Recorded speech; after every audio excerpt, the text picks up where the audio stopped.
Hello, Uggies Worldwide. I'm Dave Casler, amateur radio call sign KE0OG, here with another episode of Ask Dave. Today's question comes from Michael Freiberger, K4MKF.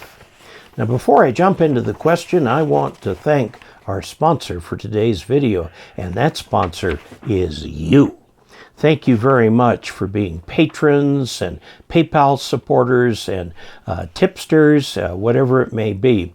Thank you so much for keeping this channel going and paying my assistant who is pushing all the right buttons. Okay, now let's talk about this question. He's talking about video number 1100. Says the above video was made by you in response to my grounding questions. So he has more questions. Thanks so much for making that video. I have one more question for you concerning ground rods. At the base of my antenna mast, I placed one ground rod with number 6, he says standard. It could be either standard or stranded, and I usually recommend stranded bare copper wire and compression fittings. That's good. From that rod to my shack entrance is about 50 feet. How many additional ground rods will I need? And how far between each ground rod? Thank you in advance. I continue to watch your videos.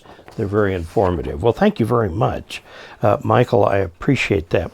Let's take a look with the overhead. I have drawn here a diagram showing the setup that he has. We'll just say it's a vertical with radials. He's put a ground rod next to it. He's attached the radials to the ground rod. He also has the primary ground rod, sort of the central ground rod of his whole system, is a ground rod right here at the entrance to the house. Right at the entrance where the cable goes into the house. And note, that's where you put your lightning arrestor, right here and attached to that ground rod. This is ground rod. We're going to call it number 1. Okay, now he's got a second ground rod here. Many hams stop here with number 1.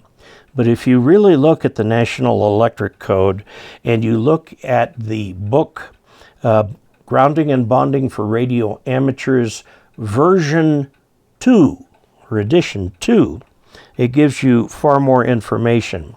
Now, I would call that book aspirational, meaning you want to work toward it. Start with ground rod number 1.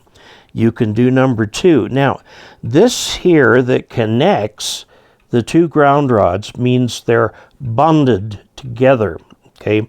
And number 6, stranded bare wire. Now you can get number 6, number 5, number 4, number 3, number 2, number 1, 0, 0, 0, 0, 0, 0, and 0, 0, 0, 0. And after that, it's not looking much like wiring anymore, more like tubing or something.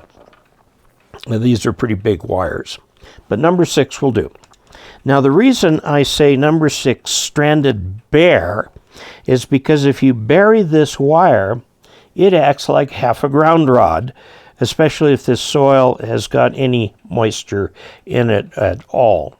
Now, if you want to put in ground rods, a ground rod actually is effective over an area about like this.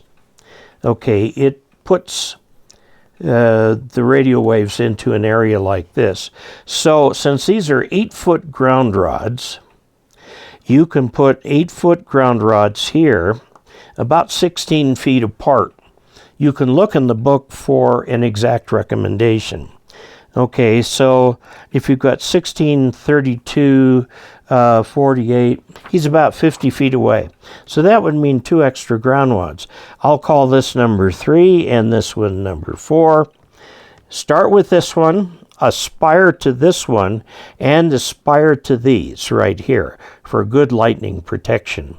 Now remember again the purpose of bonding the ground wires, and of course this one is bonded to the electrical utility bond with the same caveat about putting these ground rods here. The point of doing this is so that if there is lightning nearby, everything in the house and in your shack will see a higher voltage, but not a higher voltage with respect to ground. So you will raise the voltage of everything together, everything drops back together. There are no voltage differences that can cause a problem. And then right here's your lightning arrestor, and it arcs over so that on what you've got on the outside of your coax. Let me give you some pink coax here. Okay, you've got this. You can connect the outsides here. I wouldn't bother because that means you have to break the coax, insert a barrel connector in order to get at the ground side of the thing, and you lose a dB doing that. So not something that you need to bother with. Michael, there you have it. You can put this in and you will have the satisfaction of knowing that you have a well-grounded antenna and shack. Now, that's counting on you bonding also to the utility ground where it comes into the house. So there you have it. If you have questions, send them to Ask Dave, all one word, at arrl.org. And that will come right straight into my inbox. Now, it's very convenient that that's an email because you can attach photographs, you can attach drawings, and so on. I would ask you, if you do attach photographs, to make sure that you're sending the medium or small size of the photograph. I recently received some photographs that were so large that they sort of took over my web browser. So you don't need to do that. I don't need that much detail in the photograph. So there you have it. Until we next meet, 73.